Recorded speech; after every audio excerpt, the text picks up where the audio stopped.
Have you ever stood in front of a mirror, scissors in hand, and thought, how hard can it be? What if that simple thought was the first domino to fall, the one that starts a chain reaction you can't stop? This is The Cut, and before we begin, I want you to do something for me. Close your eyes.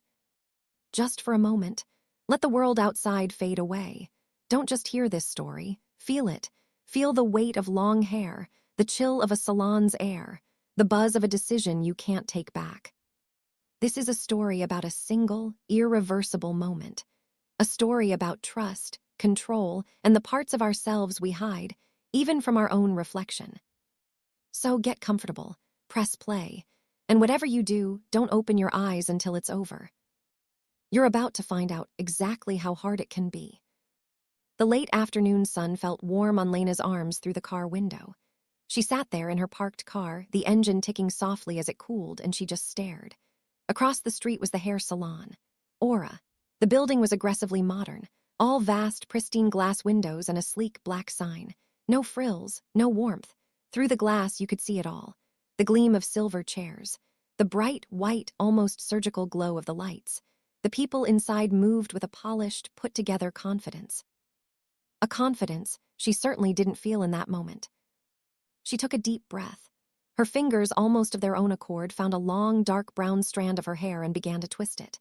A nervous habit. It felt familiar, silky. This hair was her security blanket, had been for years. It fell all the way down to her waist. Thick, heavy, a literal weight she carried everywhere. And for 3 long years she had been growing it out, not for herself. No, she was growing it to donate. To a charity that makes wigs for children. Children who'd lost their hair to sickness. That was the goal. That was the point. And today was the day. The day she finally cut it all off. She was new in town, just starting graduate school. She didn't know a soul and certainly not any hairstylists. This place, Aura, it looked nice in the online photos. Professional. So she'd booked an appointment. And now her stomach fluttered with a nervous energy that felt like a jar of trapped butterflies. She grabbed the large manila envelope from the passenger seat. Inside was her prepared ponytail, already neatly braided and measured. Proof she'd followed through. She got out of the car. Act 1, the salon. The bell on the door jingled as she walked in. The air inside was cool, and it hit you immediately. The overwhelming scent of cheap, sweet perfume layered over the sharp, acrid smell of chemicals. A woman with a brilliantly white, practiced smile stood behind a minimalist white counter. Hello, welcome to Aura. Do you have an appointment? Yes, for Lena, at 4 o'clock. The woman's fingers tapped efficiently on her keyboard. Perfect. Monica will be right with you. You can have a seat over there. Lena sat in a comfortable black leather chair. A few minutes later, a stylist walked over. She had sharp, short blonde hair. She wore a crisp black apron. Lena, I'm Monica. Follow me. Lena followed her to a station dominated by a large, well-lit mirror. Monica's hands were quick. Sure. She draped a black nylon cape around Lena's shoulders and fastened it snugly at the back of her neck. So, what are we doing today? I'm donating it, Lena explained, pulling the printed instructions from the envelope. They need at least 14 inches. Monica nodded, not really looking at the paper. You have a few split ends. I'd recommend going a bit longer to be safe, maybe 15. She picked up a measuring tape. 15 inches would leave it right about here. She touched a spot just below Lena's shoulders. But you know, Monica continued, studying Lena's reflection, you have a great bone structure, cheekbones to die for. I think you could pull off something much shorter, and you'd be able to donate even more hair. Almost 18 inches. That's a huge contribution for a wig. How much shorter? Lena asked. Her heart was beating a little faster now. Monica held her hands up, framing Lena's face. Right to your chin, a sharp, blunt bob. It would look absolutely stunning on you, seriously. Lena stared at her reflection. Her long hair was all she knew, but Monica was the expert. She seemed so confident. And more hair for a child's wig was a better thing, wasn't it? Okay, Lena said. The word felt heavy in her mouth. If you think it will look good. It will look amazing, Monica assured her. She guided Lena to the shampoo station. After a rinse, Monica wrapped Lena's hair in a towel and led her back to the chair. Monica blow-dried her hair straight. Then she began sectioning it with clips. I'm going to put it into 4 ponytails. Makes the cut clean and even. She gathered large sections of hair, securing them with tight elastic bands just below Lena's chin. Then Monica turned, and she picked up a pair of professional hair clippers. Lena's eyes widened in the mirror. Whoa, what are those for? Don't worry, Monica said calmly. It's just faster. Gives a cleaner, blunter edge for thick ponytails like this. Much better than scissors. Before Lena could form another question, Monica flicked a switch. The clippers came to life with a loud, startling buzz. Ready? It was rhetorical. She didn't wait for an answer. She brought the humming clippers up to the ponytail behind Lena's left ear. Lena felt a gentle tug and then a shocking lightness. Monica moved to the right side. Another ponytail severed. She moved behind her for the last 2. The last of the long hair was gone. Monica draped one of the severed ponytails over Lena's shoulder. It felt heavy and alien. Go on, shake your head. It feels funny, doesn't it? Everyone does it. Hesitantly, Lena turned her head from side to side. The short hair swished against her cheeks and neck. A bizarre, tickling sensation. It's okay, Monica said. She still held the clippers. You know, to make this bob really perfect and blunt, I should use these to even it out. It'll give a much cleaner, sharper line than scissors ever could. Lena felt a spike of anxiety. Won't that make it shorter? Not at all, Monica said smoothly. I'll just use the clippers over a comb. It will be the exact same length, just perfectly straight. Lena felt deeply unsure. A knot of doubt tightened in her stomach, but she was already in the chair, already committed. Okay, she whispered. Whatever you think is best. Monica sectioned the top half of Lena's hair and clipped it up. She took a comb and held a section of the bottom hair taut. Then, she brought the still buzzing clippers up the comb's teeth. She worked her way around Lena's head until the entire bottom layer was a uniform, severe, chin-length bob. She let the top sections down and repeated the process. Just need to clean up the neckline, Monica said cheerfully. She tilted Lena's head forward. The cold metal teeth of the unguarded clippers touched the sensitive skin at the nape of her neck. Lena flinched. Okay, all done down there. You can look up. Lena lifted her head, and she stared. The person in the mirror was a complete stranger. Her hair was so short, so harsh. It's short, was all she could manage to say. Her voice was faint. It's different, Monica agreed. She tilted her own head critically. You know, it looks a little unfinished to me. What it really needs is some bangs, really blunt, heavy bangs. It will complete the look, balance it all out. Before Lena could form a protest, Monica combed a section of hair straight down over her forehead. She picked up her scissors. Short pieces of dark hair rained down onto the black cape. In moments, Lena had a straight, thick fringe. There, what do you think now? Lena forced a smile. It's very different. I think once I get used to it, I'll like it. Monica beamed. She helped Lena gather the 4 long ponytails into a large plastic bag. At the front desk, Lena paid for the cut. It was shockingly expensive. She added a tip, but politely declined to book her next appointment. She walked out of the salon. The plastic bag swung heavily in her hand. The afternoon air felt incredibly, shockingly cold on her neck and ears. Act 2, adjustment. The first few days were the weirdest. Lena would wake up and forget. Then she'd move her head on the pillow and feel the profound lack of weight. Washing her hair was a revelation. A tiny dot of shampoo was enough. Her roommate, Chloe, had gasped when she first saw it. Then she'd smiled. Wow, it actually looks really cool, really edgy. You look like a French movie star or something. Other people complimented her too. The attention was nice. Slowly, she started to get used to the stranger in her bathroom mirror. But after about 6 weeks, the newness wore off. The problems began. The blunt bangs were constantly in her eyes. The back of her neck was prickly with new growth. It felt like rough Velcro. The sides of the bob kept slipping out, falling into her face while she was trying to study. She knew she wanted to grow it out again, but it was a mess right now. It needed a trim, but it was a Sunday. And Monday was a holiday. Every salon was closed. She stood in front of her bathroom mirror. She felt a wave of frustration. She pushed the annoying bangs out of her face for the 100th time that day. I have to at least do something about these bangs, she said to her reflection. She ran to the local drugstore. She bought a cheap pair of silver haircutting scissors, a comb, and a box of hair clippers.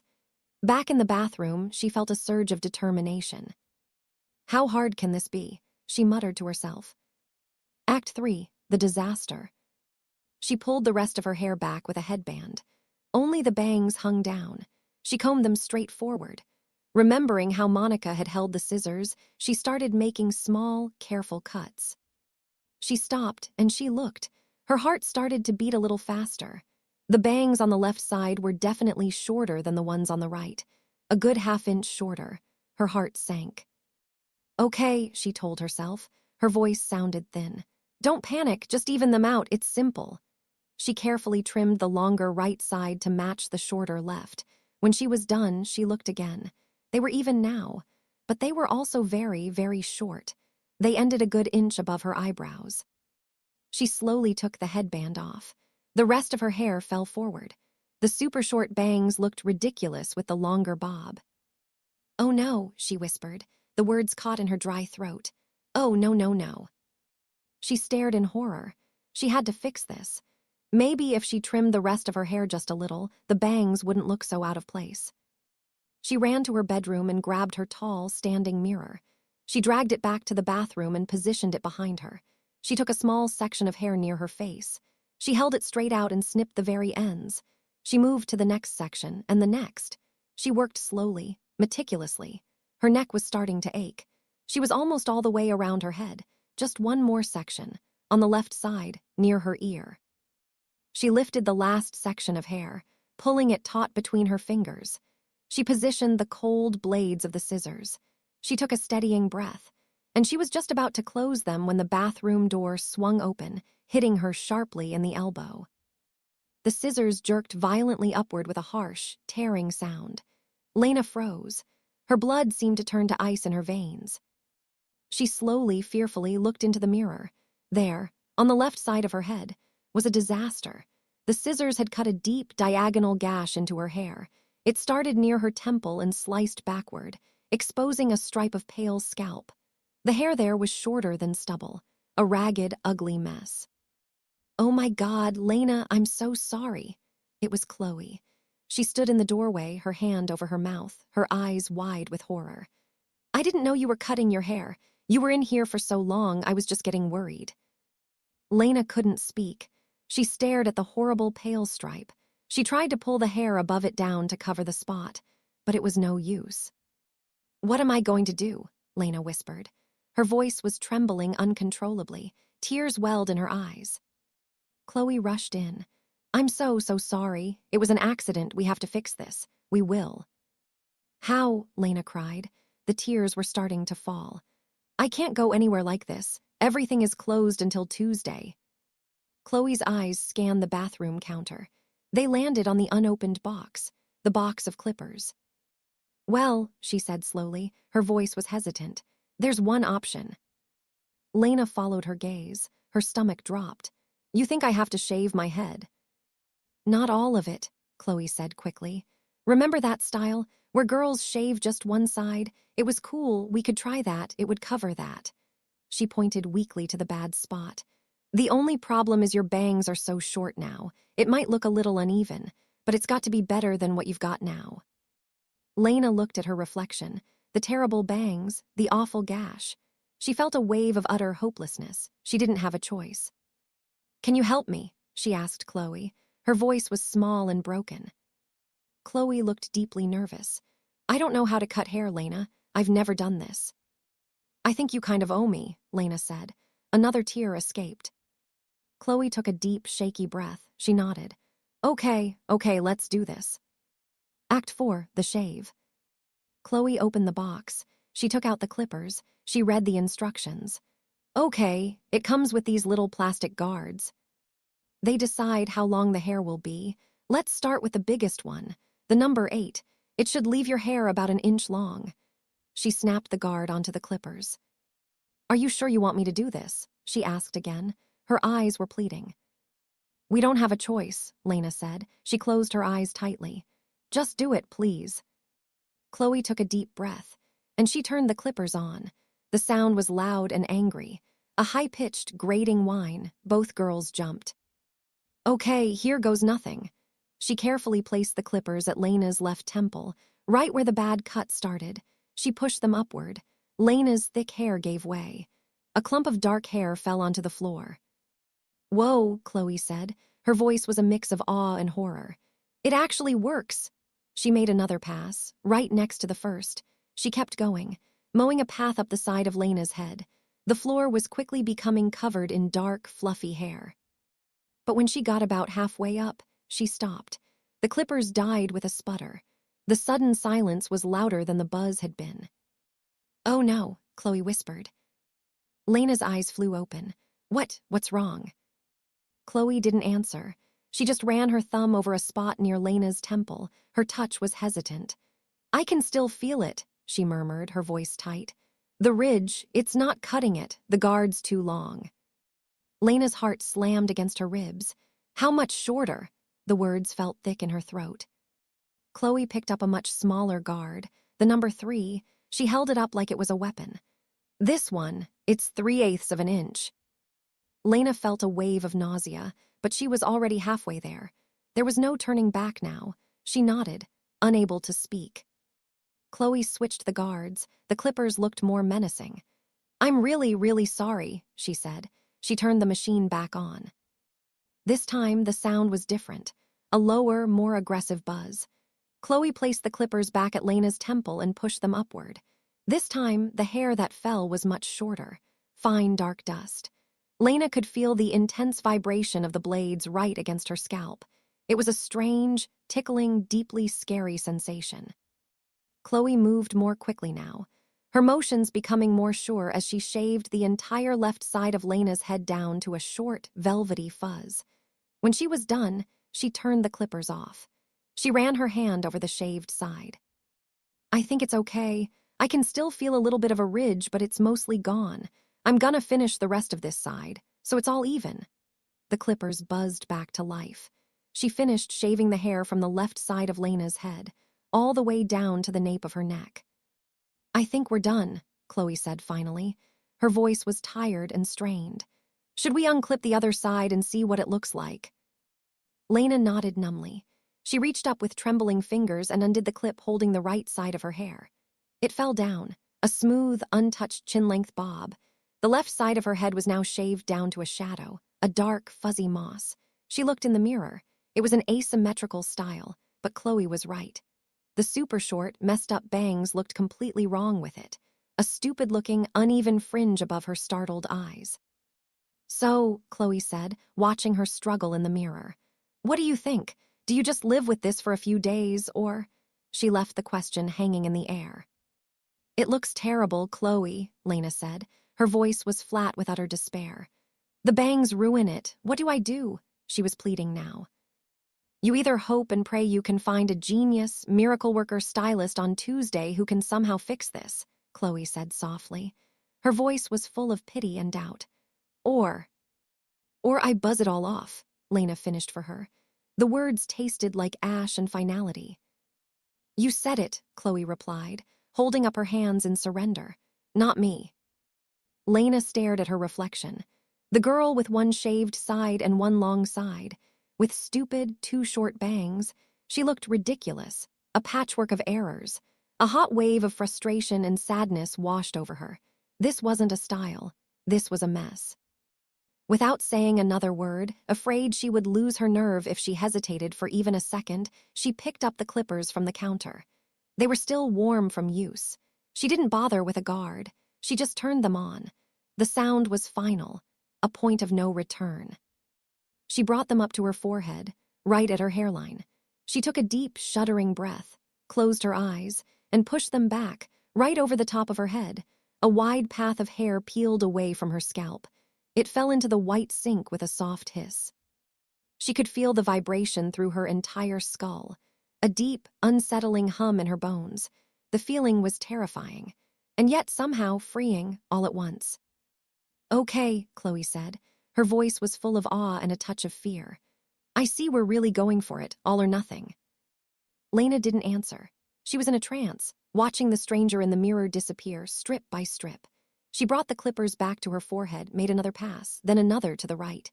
She worked methodically, mowing down the remains of her hair, the bob, the bangs, the shaved side. Pass after pass after pass. The clippers hummed their relentless song. Hair rained down, until it was all gone, until there was nothing left but a shadow of dark fuzz.